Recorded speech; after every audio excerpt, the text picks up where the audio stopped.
Buenas tardes a todos, espero estén bien. Les deseamos que todos estén bien en este 2021. Bueno, pues como cada mes, el día de hoy tenemos nuestro encuentro de política con Armando Ríos Peter. Estamos estrenando un nuevo día y un nuevo horario. Anteriormente estábamos los días viernes a las 10 de la mañana. Ahora estamos estrenando este nuevo horario a las 6 de la tarde, que esperamos sea para ustedes mucho mejor que el anterior. Ahora, ¿qué vemos en el año?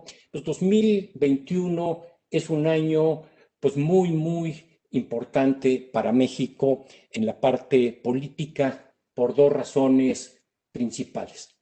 Por un lado, tenemos las elecciones intermedias aquí en el país en el mes de junio, que el país irá entrando a una de las elecciones más importantes, o tal vez a la elección más importante que ha habido en los últimos años. Tenemos elecciones de gobernaturas, elecciones de legislaciones locales, obviamente tenemos presidencias municipales y por supuesto tenemos elecciones de Cámara de Diputados y de Cámara de Senadores, y esto será pues muy, muy importante para el rumbo que tomen algunas cuestiones en el tema de política. Y por el otro lado, también tenemos otro evento muy importante, como es el que hoy tomó posesión Joe Biden como nuevo presidente de los Estados Unidos. Y esto trae a colación pues que va a haber una nueva relación entre dos administraciones, entre la administración Biden y la administración del presidente de México. Y aquí hay temas que son importantes y que quiero y que vamos a platicar con Armando el día de hoy, ¿no? Si bien hay un TEMEC firmado y hay una relación institucional de mucha cercanía en muchas cuestiones entre México y Estados Unidos, bueno, hay factores que pueden ser determinantes para la relación entre ambos países. Pues mi querido Armando, bienvenido, qué gusto platicar contigo otra vez. Como en los formatos anteriores, pues hay varios temas que vamos a tener un diálogo tú y yo para posteriormente pues pasar a la sección de preguntas y respuestas de nuestros clientes y asesores. Armando, te cedo la palabra, qué gusto verte. ¿Qué tal? Muy buenas tardes. Pues muy contento, mi querido Julio, de poder saludar a toda la familia Actinver, a todos pues los asesores, a los clientes, a toda la gente que pues día con día interactúa con nosotros. Me siento pues contento de arrancar el año. Les deseo lo mejor, que sea un año pues lleno de cosas buenas. El año pasado fue un año complicado. Pues igual que el año pasado, pues mantendremos la pandemia. Ahorita vamos a comentar un poco el tema de las vacunas, etcétera, pero pues les deseo a todos lo mejor en sus casas. Y pues te agradezco, Julio, la oportunidad de participar. Como tú lo comentas, en efecto, este año pues arranca con una serie de claroscuros, diría yo, ¿no? Tal vez es importante entender que la gente tiene apostada pues su esperanza a que el 2021 sea un año distinto, por lo menos así se veían los números, se veían las expectativas al cerrar el 2020. Siempre me gusta sentir la emoción de los memes y de un poco lo que circula en las redes sociales, la gente con mucha expectativa, con muchos buenos propósitos para el 2021. Lo refleja la encuesta del Reforma, solamente la cito porque en materia económica casi el 70% de los encuestados reflejaban que veían que el 2021 podría ser un mejor año. Expectativas, digamos, no basadas específicamente en números en términos racionales, sino un poco la percepción, la intención y, pues, ¿por qué no decirlo?, la creencia de mucha gente alrededor del año. Sin embargo, pues existen algunas preocupaciones ya cuando han pasado 20 días de este 2021, ya cuando tuvimos un episodio pues inusitado, histórico, sin precedentes, el 6 de enero en la periferia, mejor dicho, en el corazón de lo que es la capital de los Estados Unidos, en Washington, con la toma del Capitolio, con el mall repleto, lleno de seguidores de Donald Trump, pues criticando el proceso electoral, señalando la existencia de un fraude que a final de cuentas no se pudo comprobar y que no fue ratificado por el Congreso de los Estados Unidos, pero pues lo que seguimos viviendo es la condición atípica de un mundo pues que ha cambiado, y aquí en varias ocasiones yo lo he dicho. Creo que el 6 de enero refleja esa evidencia del cambio que se vive, no solamente en los Estados Unidos o en México, sino en el mundo entero, que tiene que ver con estas capacidades de organizarse, de movilizarse que hoy tiene la sociedad y que han sido tan aceleradas precisamente gracias a las redes sociales, gracias a los vehículos de comunicación circular que existen de manera descentralizada entre actores sociales que aun cuando las instituciones digan, determinen, señalen algo, como es el caso del triunfo del presidente Joe Biden, ya lo comentabas tú, Julio, hoy ha tomado ya pues protesta como presidente de los Estados Unidos, pues este modelo de comunicación que llegó para quedarse, y creo que es pertinente tenerlo muy claro, pues lo que genera son procesos de organización que muchas veces rebasan a las instituciones, rebasan los controles que tienen las propias instituciones, los actores públicos, y que hacen que un grupo de personas que crean en algo, pues si de pronto creen en eso, se organizan y se articulan. Puede pasar el 6 de enero en la movilización allá en los Estados Unidos con imágenes inusitadas, con gente pues tomando ahí las alas del Capitolio, o puede suceder en otro sentido, en otra lógica, en otra dinámica, con otros argumentos, con otro tipo de legitimación. Recientemente aquí en nuestro país, con pues restauranteros informados, comunicados y organizados de una manera mucho más horizontal cada vez, que de repente dicen, no estamos de acuerdo con lo que nos está planteando la autoridad, salen, hacen un cacerolazo y de pronto definen y se organizan para abrir, por encima de lo que planteaba la autoridad, sus restaurantes. ¿Con qué forzaron con ello? Pues forzaron una negociación y ya hoy están abiertos. Hablo del Valle Central, que estaban cerrados, estaban en semáforo rojo, pero creo, Julio, que entender el momento que estamos viviendo como sociedad requiere necesariamente entender que hoy estos cambios, esta incertidumbre, a veces esta falta de entendimiento e incluso esa falta de capacidad de prever cómo va a funcionar el día, la semana, el mes, a ti te pasa mucho sin duda alguna en el análisis financiero, revisando las bolsas, pues tiene que ver con que estamos viviendo no una etapa, no una era de cambio, sino un cambio de era, donde la forma en la que la sociedad se informa, se comunica y se organiza, pues ha cambiado las formas de entender las variables, obviamente sociales, el impacto de las variables sociales en la política y por lo tanto la forma en la que la política va a impactar en la parte económica. Dicho eso, quiero citar un poco en la previsión de qué podríamos esperar para el 2021. Este es un documento que quiero citar puntualmente, es un documento que hizo Integralia Consultores, pues es una digamos, consultoría que busca tener este semáforo regularmente, y sí me llamó mucho la atención, por ejemplo, que ellos marcan dentro de las distintas variables que ellos plantean 10 variables en distintos colores, sí plantean 2 puntos en un semáforo rojo que nos tiene que permitir o llevar a estar muy atentos. Por un lado, ellos lo que prevén es que pudiera haber fallas en la estrategia de contención y obviamente de vacunación contra el COVID-19. Ellos lo que plantean en este documento es que se pueda prolongar la contingencia más allá de lo que pase en otros países, solamente comparando la información que tenemos. Estaba yo viendo ayer un video que salió en imagen de cómo están en Arizona vacunando a una tanda importante de cientos de personas por hora, miles de personas por hora, incluso en el caso de Arizona, y un poco la pausa, el letargo, las dificultades logísticas y las capacidades administrativas que se prevén para una proyección que en el caso de México, en el mejor de los casos, podría significar 2 años de la vacunación en el territorio nacional.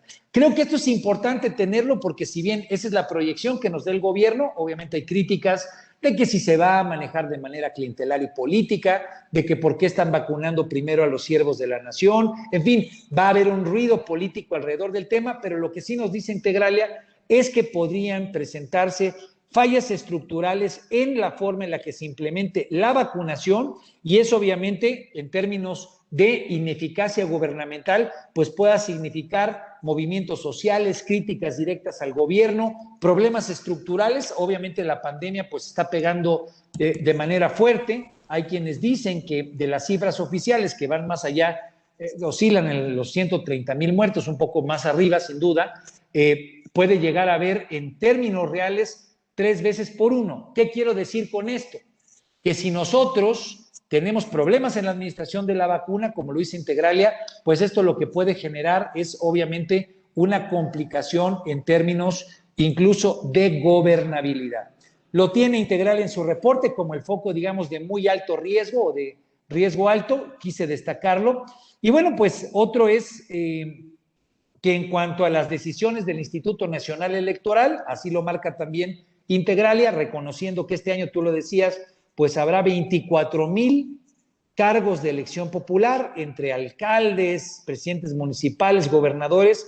Ellos ven como un foco rojo que el presidente continúe con una posición de discusión pública con el Instituto Nacional Electoral. Creo que es importante tenerlo presente, incluso ellos mandaron este reporte antes de que se suscitara la discusión de la semana anterior, en donde, como ustedes saben, pues el Instituto Nacional Electoral recomendó al presidente que no aproveche la conferencia mañanera para estar hablando de las elecciones. El presidente criticó esta coalición de Va por México, la coalición entre el PRI, el PAN y el PRD, y bueno, pues fue señalado, a final de cuentas hubo una gran crítica en las redes sociales, pero por el Instituto Nacional Electoral fue señalado solicitándole no que deje de hacer las mañaneras, sino que deje de estar hablando en política. Y esto ha traído una confrontación que podría pues traer un desgaste importante de pues la dinámica institucional alrededor de la elección hacia el 2021. Entre otras cosas, no las señalaré todas, es un reporte que trae 10, pero pues comenta también,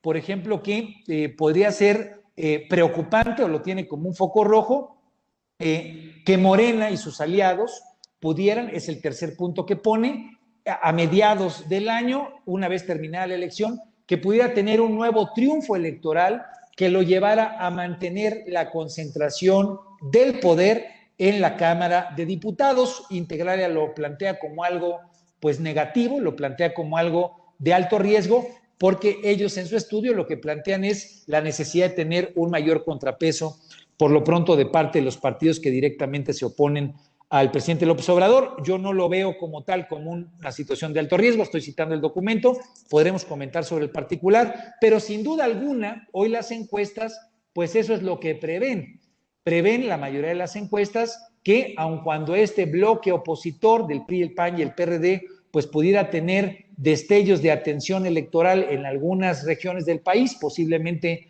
en el norte del país, pues hoy todo lo que permite prever, y esta es una fotografía a 4 meses y medio de la elección, es que Morena podría ganar de manera importante en 13 estados de la República, de los 15 que habrá competencia, y que podría, junto con sus aliados, el Partido Verde Ecologista, el Partido del Trabajo o los nuevos partidos, podría mantener la mayoría en la Cámara de Diputados, no necesariamente la mayoría constitucional, de cambios constitucionales de 2/3 partes, pero sí posiblemente la mayoría relativa.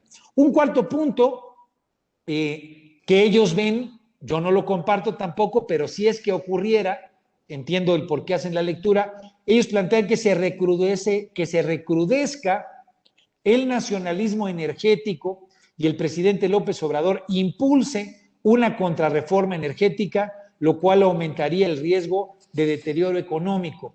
Ellos lo ponen como un riesgo, repito, tal vez no he hecho puntualización, lo ven como un escenario, no necesariamente como el escenario que tenga más probabilidad, pero ven que si esto ocurriera, es decir, que el presidente exacerbe su actitud, su posición nacionalista, esto podría traer pues consecuencias obviamente en materia de inversiones y en materia de empleo. Así sucesivamente van comentando pues el tema de continuar la idea de desmantelar los órganos desconcentrados, los órganos autónomos. La semana pasada el presidente convocó a su gabinete para que se presente una iniciativa en este sentido, desaparecer el INAI, desaparecer el Instituto Federal de Telecomunicaciones, desaparecer la Comisión Federal de Competencia Económica, o por ejemplo, otro de los escenarios que ven como de alto riesgo es que se aprueben reformas sobre el tema de outsourcing y el Banjico. Ahorita podemos comentar un poco en materia económica.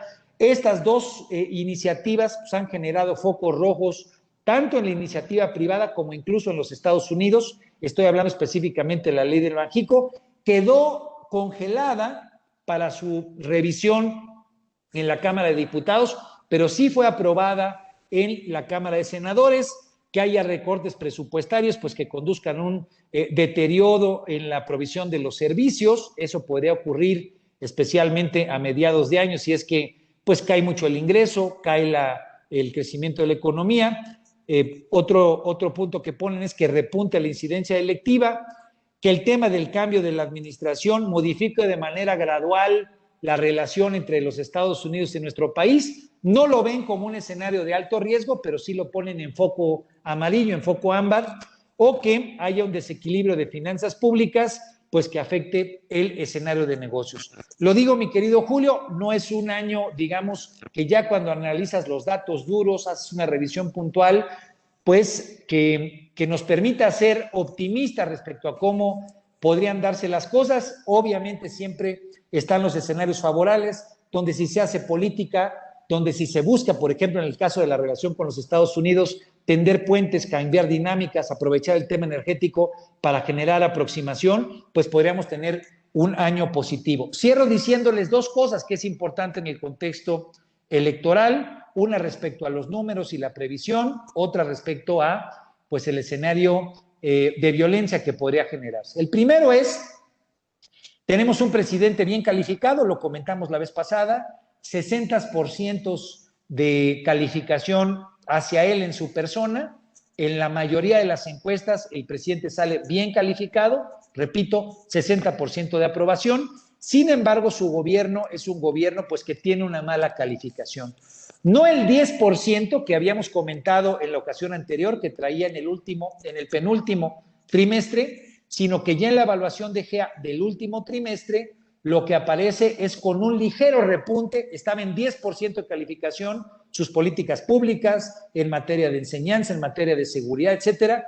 Repuntó, mejoró, cerró con un 15%. Sin embargo, pues del 0 al 100, el 15% todavía es una aprobación muy bajita cuando estamos hablando de políticas públicas. Diría yo, un presidente muy bien acuerpado en las encuestas, fuerte, él en lo personal, pero con un gobierno que tiene una calificación pues reprobatoria, si se valiera decirlo, con un 15% de aceptación en promedio en las políticas públicas. Y estamos hablando de combate a la corrupción, salud o el tema, digamos, de combate a la pobreza. Ese es el promedio de las políticas públicas. Entonces, un presidente bien evaluado con un gobierno mal evaluado, con un partido, Morena en este caso, que si bien ha perdido potencia en las encuestas, sigue estando por arriba incluso de la sumatoria de sus partidos, incluso de la propia coalición Va por México. Habrá que ir a detalle, seguramente en los próximos meses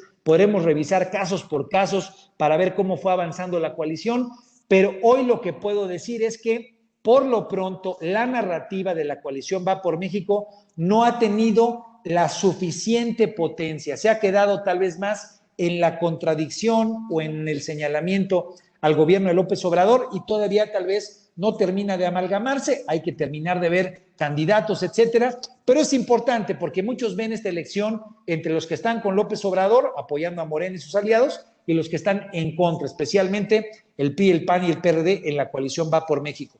Es un presidente bien evaluado, un gobierno reprobado, donde el partido del gobierno sigue teniendo una condición mayoritaria, pero donde surge una fuerza que puede empezar a contrapesar en la macronarrativa. No está todavía instalada esa macronarrativa, podría caerse, mucha gente critica que si es una un pegote pragmático donde el PRI, el PAN y el PRD pues, no hacen sentido. Hay gente que le hace sentido, habrá que ver cómo evoluciona la campaña, ya estamos viendo los spots, pero me parece que un tercer elemento que vale la pena tener en consideración, y lo quiero rescatar porque lo presentamos en el reporte escrito, fue el asesinato de Aristóteles Sandoval. No lo quiero dejar de lado porque si bien en lo cualitativo y en lo cuantitativo tendremos elementos para darle seguimiento a cómo va la contienda, pues sí es grave, preocupante, obviamente terrible el hecho de que un político de la dimensión de un gobernador, en este caso de un exgobernador, haya sido asesinado. Jalisco es uno de los 4 estados con mayor votación, obviamente un estado importante en muchos sentidos, económicos, sociales, poblacionales, electorales. Ahora es gobernado por Movimiento Ciudadano, pero el hecho de que haya sido asesinado un gobernador trajo el recuerdo dramático de aquellas épocas en 1994, donde los desacomodos políticos, los desacomodos en la relación incluso o en la forma en la que se dio la interacción con los grupos criminales, hablo específicamente del narcotráfico, pues generaron en el 94 un año de muchas variables violentas, no solamente el asesinato de Luis Donaldo Colosio, el del propio José Francisco Ruiz Massieu, que trajo a final de cuentas un año grave en términos de pues, lo que fue la devaluación del peso y la crisis financiera.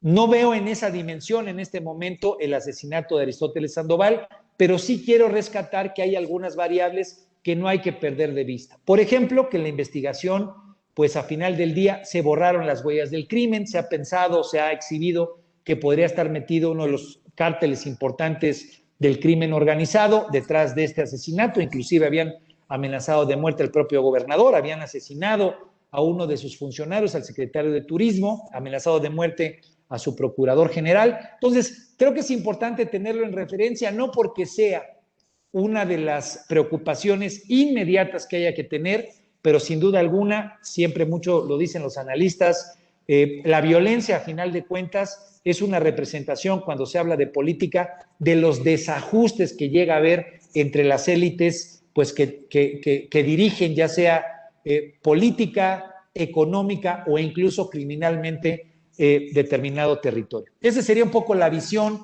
a grandes rasgos, mi querido Julio, de lo que podríamos estar atentos o tenemos que estar atentos para el próximo año. Sí, ya lo comentabas y yo lo que te preguntaría, una pregunta que te tengo es, ¿cómo ves el tema económico desde la perspectiva política?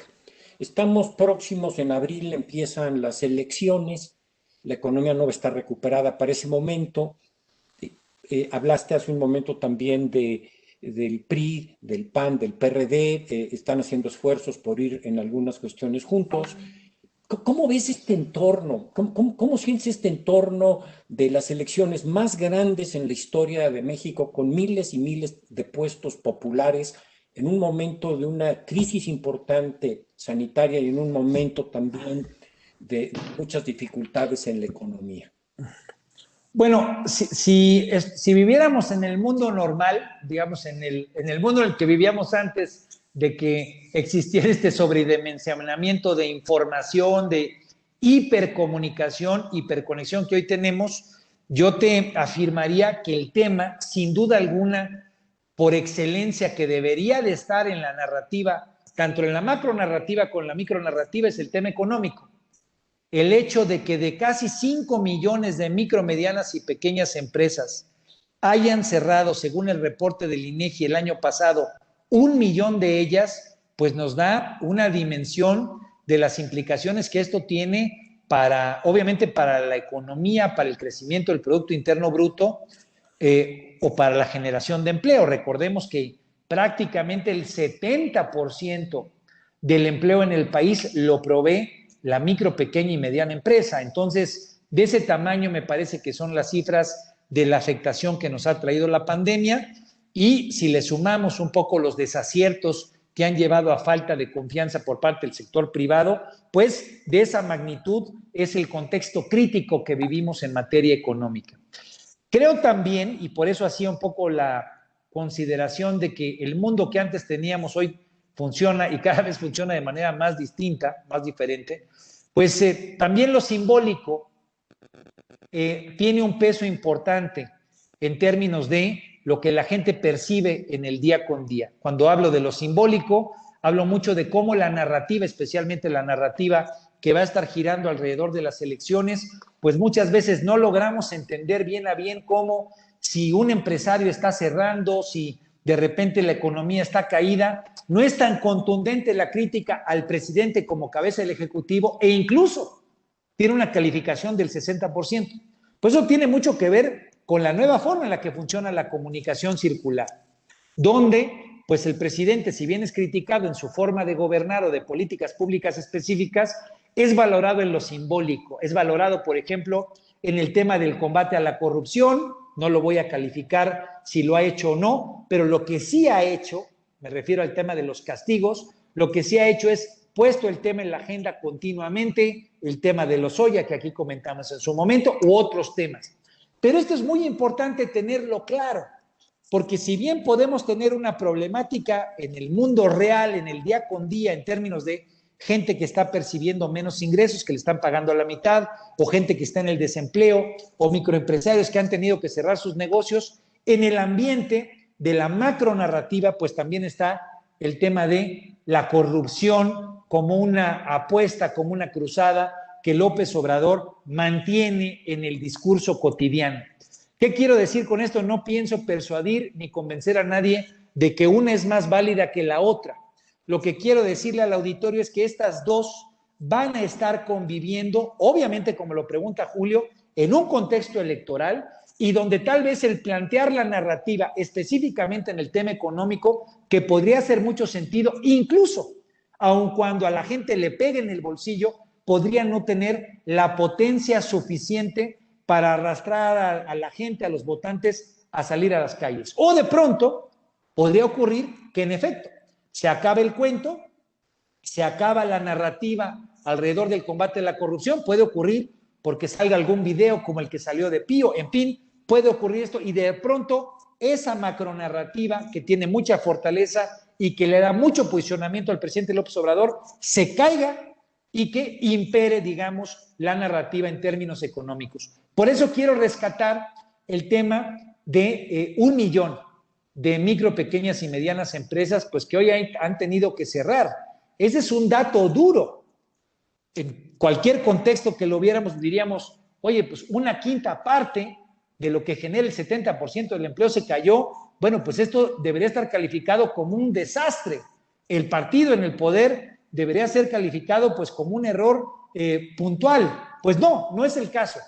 No estamos ya viviendo en ese contexto de comunicación y es probable, o por lo menos hay un escenario en el cual, incluso aunque eso continúe en términos del golpe económico que está sufriendo mucha gente, pues que la macronarrativa en torno a el combate a la corrupción e incluso el del apoyo a las clases más desfavorecidas, soportadas incluso con la implementación de la pandemia en los territorios más pobres, lo que le dé es pues una fortaleza en esa narrativa superior a la que podría quitarle en costo el tema económico. No sé si me expliqué bien, pero creo que es importante entender que eso es lo que vamos a estar viendo y la gente que está aquí en Actinver, lo que queremos es proyectarle pues que dentro de un escenario 4 meses y medio que vienen, donde va a haber muchísimo ruido, va a haber, además de todo ahora que vivimos en islas de información, que son las islas de información, pues nuestros grupos de WhatsApp, nuestros amigos de la prepa, de la universidad, de los negocios, del trabajo, pues muchas veces tienden a pensar muy similar a nosotros. Serán estas islas de pensamiento, como les llaman los que saben de estos nuevos esquemas, donde muchas veces esa isla de pensamiento, pues tal vez vive en términos de percepciones y de comunicación en un contexto muy distinto al que están viviendo otros núcleos, otras islas de información. ¿Qué les quiero decir con esto? Para decirlo en síntesis, no echar mucho rollo, va a haber mucho ruido. Y lo importante es tener muy claro que si bien la variable económica va a ser una variable importante que va a estar en la narrativa continua y constante, puede ser que esa narrativa no sea la que impere electoralmente. Lo que sí puedo decir es, y ahí sí más bien viendo en el procesamiento de cómo esto se tendrá que administrar por parte del presente gobierno, pues lo que es evidente es que después de que renunció Alfonso Romo, lo que quedó al desnudo es que este gobierno pues necesita o requiere de manera urgente reconstruir su relación con la iniciativa privada. Tal vez por eso nombraron a Tatiana Cloutier, así lo hemos comentado, para que funcione como un puente en la conversación desde la Secretaría de Economía. Hay quienes piensan que no le va a alcanzar a Tatiana Cloutier para verdaderamente construir desde esa Secretaría una narrativa que le permita recuperar la confianza de los inversionistas del sector privado a este gobierno. Hay que apuntarlo por lo menos como una apuesta que estará ahí presente, pero hay datos que creo que hay que tener en cuenta.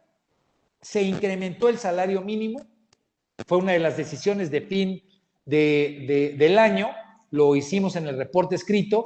Se eleva el salario mínimo, pero en esta ocasión, a diferencia del incremento que se tuvo los 2 años anteriores, no lo vota de manera favorable la Coparmex. Los primeros 2 años, la Coparmex, que había planteado una ruta para el incremento del salario mínimo, planteó la forma de irlo haciendo, fue votando junto con el gobierno y con el sector laboral, pero en este año no se dio esa votación. Y creo que es un ejemplo muy puntual de ese distanciamiento que hay entre el sector público y el sector privado. Coparmex dijo que podrían llegar a quebrar 700,000 empresas más por el tema del incremento al salario mínimo, decidió no votar, pero eso nos habla de todo lo que se tiene que reconstruir, independientemente del discurso político, que fue de la primera parte de la que hablé, o del tema de cómo poder encontrar rutas para poder hacer políticas públicas con la iniciativa privada. El tema es de confianza.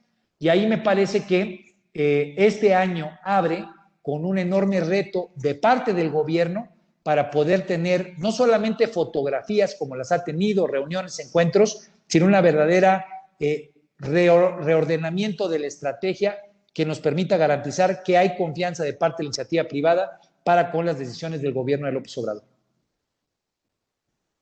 Ok, y para terminar con el tema de las elecciones intermedias, ¿cómo ves, cómo percibes el entorno y si tú ves realmente una probabilidad alta de que el PRI, el PAN y el PRD logren unas asociaciones importantes y contrarresten o ganen en la Cámara de Diputados o en la Cámara de Senadores? ¿Tú ves bajo este entorno que estamos viendo actualmente una alta probabilidad de que se puedan poner de acuerdo? Bueno, han avanzado, así lo han anunciado formalmente y además de todo operativamente. Ellos se han planteado un número importante, alrededor de 150 distritos electorales, en donde podrían ir juntos. La verdad es que esa sumatoria, cuando uno se pone a ver los históricos de votos que ha tenido el PAN, que ha tenido el PRI, pues el hecho de que tú tengas al PRI y al PAN funcionando juntos, pues les da una mayor competitividad. El PRD, a final del día, es un partido que se desfondó muy fuerte, o que Morena lo desfondó muy fuerte en el 2018, pero podría aportar en algunos lugares como la Ciudad de México, en algunas alcaldías específicas, tal vez Coyoacán, Álvaro Obregón, en fin. Pero en el macro, la sumatoria del PRI y del PAN, por lo menos si uno revisa los antecedentes de votación, les podrían dar una fuerte competitividad frente a Morena, sus aliados, y a final de cuentas, en términos de cómo termine la configuración en la Cámara de Diputados. Sí hay tiro, diría yo, como decíamos en la secundaria, ¿no? Sí hay. Me parece que lo que va a ser importante, y por eso hace rato profundicé mucho en el tema de la metanarrativa, no solamente esta elección va a girar en torno a lo que se diga y a lo que se publicite o se haga como propaganda. ¿Estás a favor o estás en contra de López Obrador? Si lo queremos poner en términos plásticos, que es mucho como lo está poniendo la Alianza Va por México. Creo que ponerlo en esos términos deja que el electorado pues no funcione de una manera lineal. Y quiero explicarme a qué voy con esto. La metanarrativa, lo simbólico, va a jugar mucho en esta elección, como jugó en el 2018 y como está jugando mucho en las elecciones en todo el planeta, no solamente en México.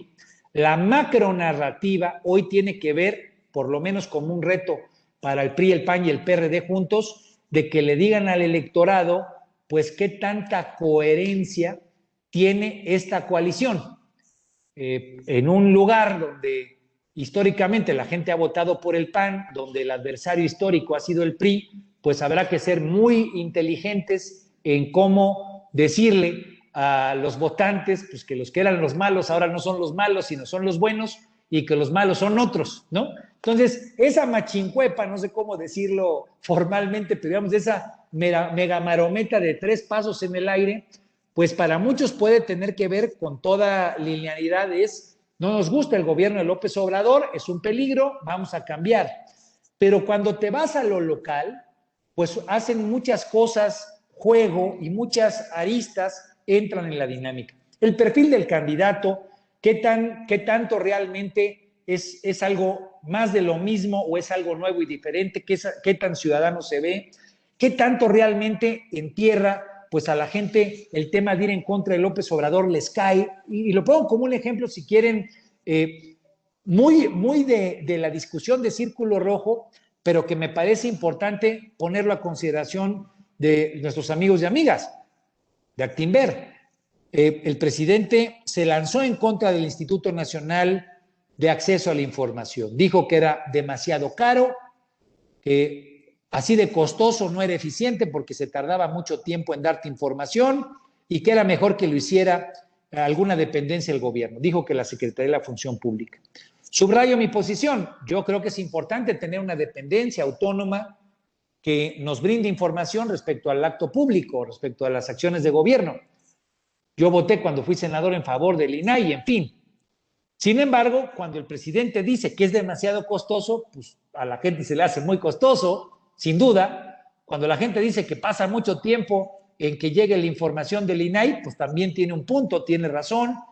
Incluso cuando critica que es muy difícil llenar un formato de acceso a la información, también tiene razón. Entonces, ¿qué es lo que estoy tratando de decir?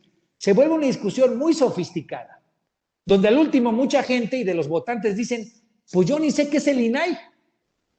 Nunca he hecho una solicitud de información, no tengo idea. Entonces, ese debate muchas veces termina siendo un debate muy sofisticado, muy de círculo rojo, pero donde en la narrativa, pues el presidente tiene un centro de gravedad que sigue empujando frente a muchos ciudadanos y ciudadanas, que lo entienden, que popularmente les hace sentido, y donde del otro lado la narrativa, repito, pues se dificulta. Es que queremos que el PRI, el PAN y el PRD estén juntos porque queremos defender al INAI. Pues igual y mucha gente te dice, sí, por supuesto, pero una gran base popular igual te dice, güey, ¿qué es el INAI? Entonces, quiero solamente dejar eso en términos del reto que significa la narrativa en la elección que viene. Sin duda alguna habrá tiro, como decía yo, en materia de los números, pero la construcción de la narrativa va a ser importante. Si los partidos se fijan en lo local, tendrán más tiro y más chance de salir adelante. Perfecto. Ahora, me gustaría hacerte una pregunta que va a ser un poco enlace después con la última pregunta que te voy a hacer de la relación con Estados Unidos, y es, hubo cambios en la SEP. ¿Qué opinión tienes tanto de estos cambios? Bueno, es importante retomar, qué bueno que lo preguntas, porque retomar el tema de los cambios en la SEP, pues pensaríamos que es algo muy, obviamente la educación pública es importante, el sistema de enseñanza es trascendente para nuestro futuro. A final de cuentas, digamos, no hemos tenido a lo largo de estos 2 años mayores movilizaciones como las que tuvimos en su momento alrededor del tema educativo. Nosotros podemos recordar cómo con Peña Nieto pues fue un tema que estuvo continuo y constante, la movilización de la CENTE. Podríamos decir que hay cierta gobernabilidad en la relación con el sector educativo, específicamente con el sector sindical. Ahora, ¿es para bien que exista este equilibrio, que exista esta gobernabilidad? Mucha gente sin duda alguna lo pondría en duda, porque mucho de ese equilibrio, los críticos especialmente de lo que fue la contrarreforma a lo que fue la reforma educativa, pues lo ven como haberle dado más por su lado a los sindicatos que haberle dado por su lado a los padres de familia, a los niños, a la educación. Esto me parece que es uno de los puntos cruciales, porque otra vez, ¿cuáles son, digamos, los aciertos del nombramiento de la nueva secretaria de Educación Pública, por lo menos en el debate público, lo digo como una medición, el debate de las redes sociales, es una aproximación. El presidente dijo: estoy poniendo a la maestra Delfina, recordemos que Delfina había sido candidata en el Estado de México, es nuestra nueva secretaria, Delfina Gómez, nuestra nueva secretaria de Educación Pública. Ella es la primera maestra docente en la historia que ocupa el cargo, la primera maestra de primaria, de educación primaria.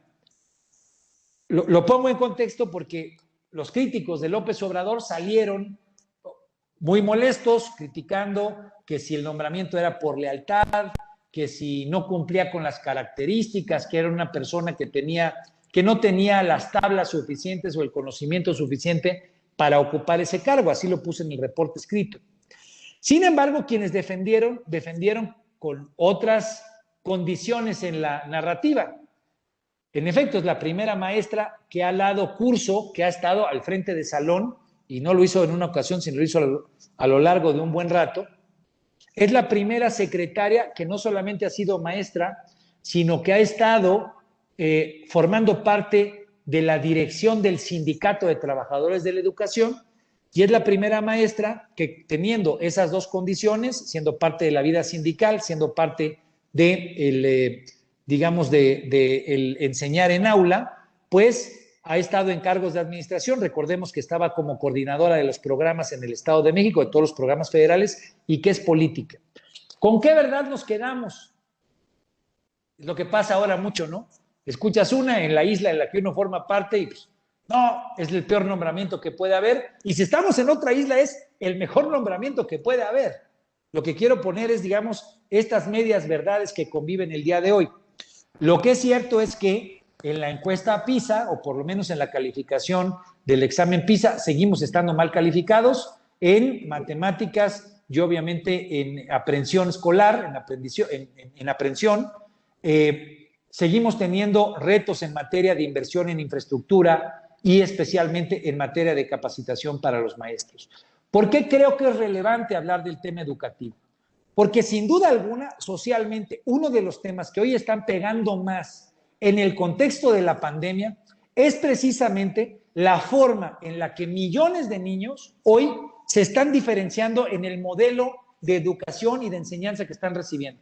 Por un lado, los que están en educación privada, muchos de ellos que tienen acceso a plataformas digitales, obviamente a un menor número de maestros asignados, o mayor número de maestros asignados por alumno. Es decir, hay un gran enfoque en las escuelas privadas en tratar de adaptarse a la nueva condición que nos ha traído la educación en casa, con un problema, que del otro lado tenemos a millones de niños que en la educación pública no solamente no tienen plataformas digitales en las cuales estar aprendiendo, sino que el tipo de educación o la forma en la que se pudo dar el modelo de enseñanza fue a través pues, de las herramientas tipo telesecundaria, aprovechando pues, la televisión y los convenios que se hicieron con las principales televisoras, pues para que el niño pueda ver en un tiempo, en un momento específico, lo que le proyecta la televisión y donde la interacción con el maestro pues tiene otro tipo de retos, otro tipo de dificultades. Entonces, me parece muy importante. El tema no es solamente el nombramiento, donde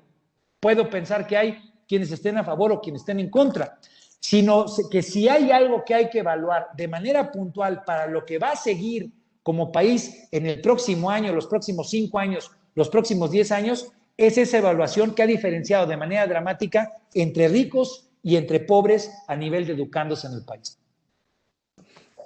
Ok, y ahora pasando ya a la relación con la administración de Joe Biden, ¿no? Como lo comenté ahorita, si bien hay un TEMEC, hay una relación institucional de muchos años y de muchas décadas entre ambos países. ¿Qué temas políticos ves tú que pueden ser los delicados en esta relación bilateral?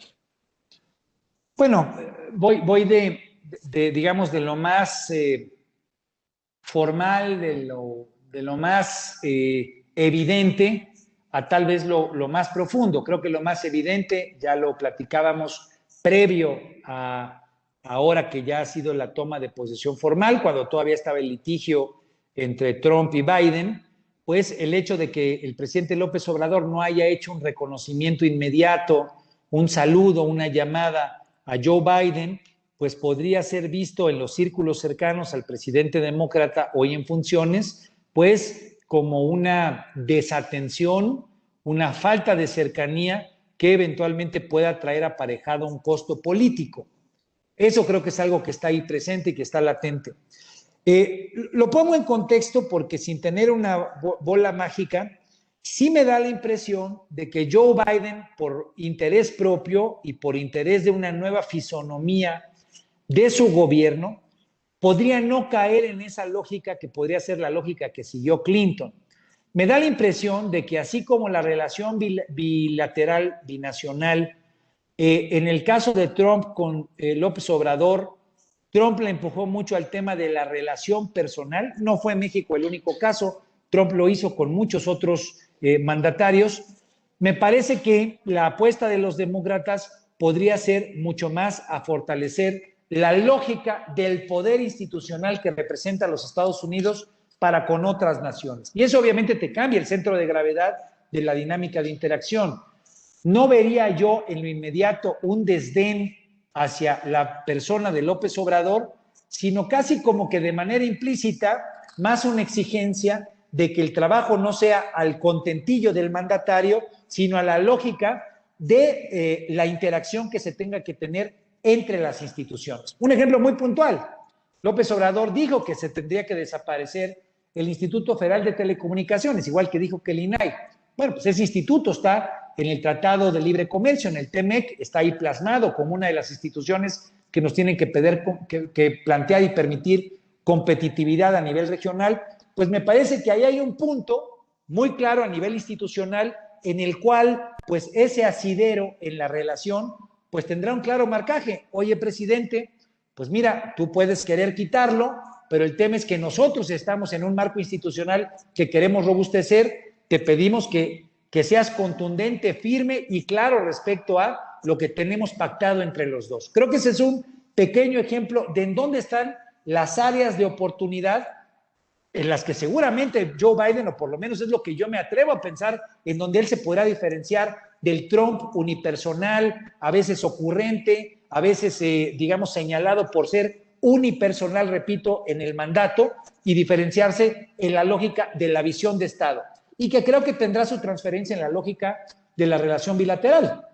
Si lo pensamos así, pues el hecho de que Joe Biden haya dicho que va a reencontrarse, a contactar con el Acuerdo de París, pues es otra vez un buen ejemplo. Oye, pues a ti te puede interesar hacer lo que tú digas en materia de tecnologías de energía, pero el tema es que tenemos un marco internacional en el cual yo como presidente creo, es el Acuerdo de París, es una posición que yo tengo en materia de inversiones y además de todo es lo que dice tu ley, presidente López Obrador. Creo que jugará más en la lógica institucional y eso me parece que lo que dará es márgenes más estrechos al presidente López Obrador en algunos temas. Por eso cuando leía lo de Integralia, yo no veo que en el tema energético el presidente vaya a irse por la libre hacia una condición más nacionalista. Creo que lo que va a haber es pues márgenes más estrechos a los que tuvo con Trump y una lógica institucional pues mucho más de exigencia por parte del nuevo gobierno de los Estados Unidos.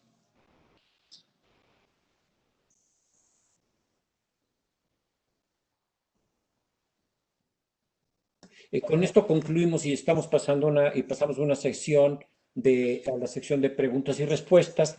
Y ahorita una de las preguntas es, platicaste sobre temas de energía en la relación Estados Unidos-México. ¿Qué opinas que pueda pasar en el tema de seguridad?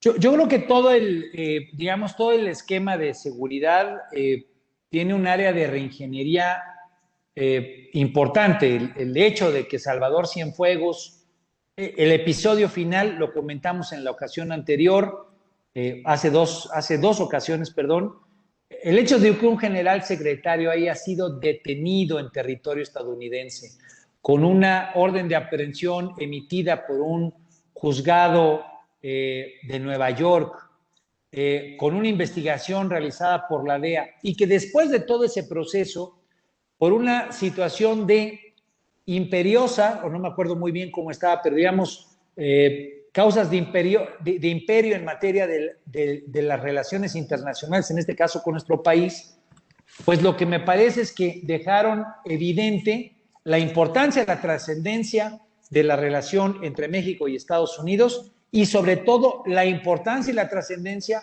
de esa relación en materia de seguridad. Tan es así que alguien que estaba siendo juzgado en territorio estadounidense termina siendo regresado a nuestro territorio para ser, pues por lo menos, revisado su caso.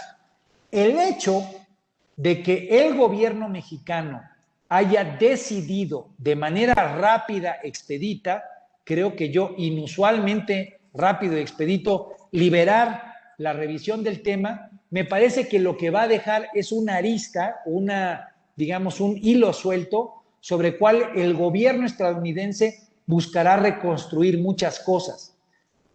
Inclusive me atrevo a decir, si los aliados de Joe Biden, que hayan visto el desdén del presidente López Obrador como un asunto negativo, pues creo que en el tema de seguridad, y utilizando este pequeño ejemplo, porque cuando ustedes ven el comunicado que hizo el Departamento de Justicia, extrañándose de que se haya publicado la información que fue entregada por parte de los Estados Unidos a nuestro país en el amparo de, pues, lo que es el Tratado de Asistencia Legal Mutua, pues me parece que por sí mismo lo que deja es, pues, todo un área de, pues digamos, de crítica, de señalamiento, sobre cuál el gobierno de Joe Biden me parece que podría ahondar profundamente en lo que siga para los próximos meses y años con respecto al gobierno de López Obrador.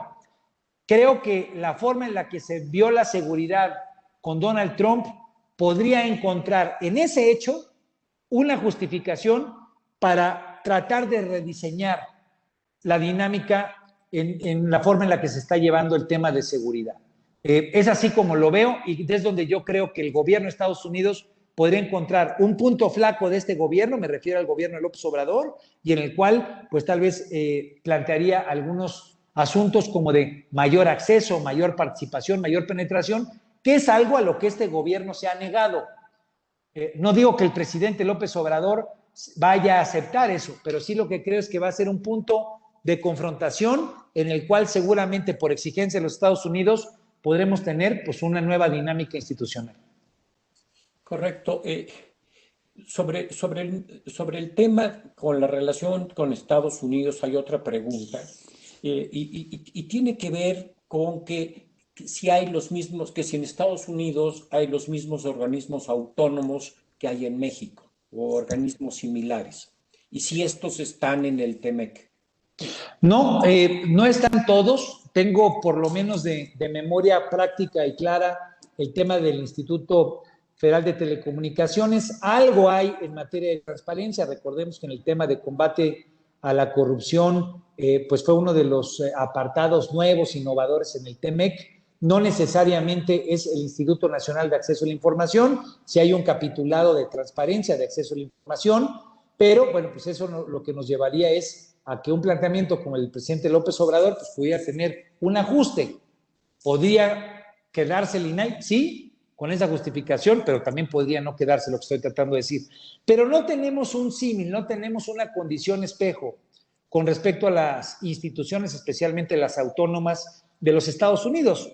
El mejor ejemplo es el Instituto Nacional Electoral, que en realidad pues, es un instituto, una creación muy sui generis, muy propia nuestra, en el cual pues los Estados Unidos creo que si de algo podrían aprender o buscar por lo menos aprender es cómo tener una institución nacional que lleve de manera diferente sus procesos electorales, sobre todo después de los conflictos que se presentaron en esta elección o por lo menos los que criticó Donald Trump. No hay una situación espejo respecto a instituciones, pero sí rescato el tema del IFT, al cual yo estoy convencido que no va a sucumbir. No veo, digamos, condiciones de que lo quiten, porque a final de cuentas es un acuerdo internacional que busca garantizar competitividad en la región de Estados Unidos, Canadá y México. Oye, Armando, mira, son las 7, pero todavía tenemos algunas preguntas. Podemos hacer unas cuantas más de Yo gran valor. feliz, me tardé mucho en mis explicaciones ahora porque era mucho tema, nos pasamos casi mes y medio. Bueno, hay otra que es que trata del tema de outsourcing y tiene que ver con que la decisión del outsourcing fue un tema económico o fue un tema político, todo lo que ha surgido alrededor de. Mira, yo creo que hay, digamos, un discurso político y social muy fuerte alrededor de la crítica al outsourcing. O sea, creo que si bien el outsourcing es digamos, una estrategia, es un mecanismo, es una dinámica de contratación que tiene puntos a favor muy importantes, el hecho de que tú puedas especializarte, el hecho de que puedas contratar a un tercero para que suministre una serie de actividades estratégicas en las cuales no es tu columna vertebral, tu línea central. Pues me parece que eso, las buenas prácticas internacionales defienden el outsourcing y me parece que en ese contexto el outsourcing debería prevalecer como una práctica que permita que empresas nacionales e internacionales pues aprovechen esta dinámica para la especialización. Sin embargo, en el caso mexicano, yo no encontraría una palabra más puntual que la del agandalle que han hecho pues empresas especializadas en outsourcing, donde su especialización ha sido para que las empresas no paguen el Instituto Mexicano del Seguro Social, no paguen el Infonavit, paguen salarios pues realmente bajos a los trabajadores y le den la vuelta a la ley. No estoy diciendo que no haya que revisar en términos de cómo el tema del IMSS y el Infonavit pues haya que generar condiciones para poder ser competitivos en materia de contrataciones. Ojo, no estoy diciendo eso, porque siempre que lo platico con amigos míos empresarios me dicen, oye, pero es que es un ojo de la cara el IMSS. Bueno, el problema es que le estamos dando la vuelta no de una manera legal y mucho menos de una manera legítima, me parece. Entonces, la discusión tiene que ver con un tema de fondo en materia social y obviamente eso tiene repercusiones en materia política. ¿Qué es el punto respecto a las discusiones que se tuvieron con el sector privado? Que no se logró tener un acuerdo sobre este tema. Y me parece que ahí es a donde hace falta, independientemente de dónde estemos en este momento alrededor de la negociación, hace falta una conciliación como la que yo hablaba en mis primeras intervenciones. El problema que hoy tenemos en el país es que los puentes de comunicación entre el sector público y el sector privado están medio llenos de baches, si no es que muchos de ellos están fracturados. Entonces, pues cuando eso ocurre en una sociedad, en temas como este, que son, pues digamos, de medias tintas muchas veces, termina habiendo posiciones de esquina en lugar de posiciones de centro. Yo creo que ahí, a final de cuentas, lo que se requeriría, cito nuevamente el tema de Tatiana Cloutier, siendo ella secretaria de Economía y siendo que este tema afecta de manera importante la condición económica de muchos sectores, pues tendría que ser una punta de lanza del trabajo que se haga con el sector privado para llegar a un consenso mutuo. Porque si esta legislación termina siendo exclusivamente avalada por la posición del gobierno, el problema es que se profundizará la falta de confianza que tendrá el sector privado, independientemente de que hay estas aristas de los que se agandallaban en el tema. Entonces, me parece que la conciliación es la principal recomendación que hay que hacerle al gobierno en esta materia. Correcto. Y hablando del sector privado, hay varias preguntas, Armando, relativas al sector empresarial. ¿Tú ves que hay una probabilidad de que haya una mejora en la relación, dice la pregunta, entre el sector privado y el gobierno? Mira, en el cortísimo plazo, en los próximos 4 meses y medio, creo que todo va a estar rodeado por el tema electoral. De hecho, yo creo que el hecho de que algunos liderazgos empresariales estén formando parte de la propia coalición del PRI, el PAN y el PRD, pues lo que le va a dar es argumentos para que la polarización con el sector, no estoy diciendo de que sea válido o no, estoy hablando de narrativa y estoy hablando de lo simbólico. Eso me parece que va a separar mucho más en el debate público la relación entre el sector privado y el sector público, en la metanarrativa, en la que todos los mexicanos escuchan, en la que va a estar presente en el diálogo político y de las sobremesas continuas en materia política.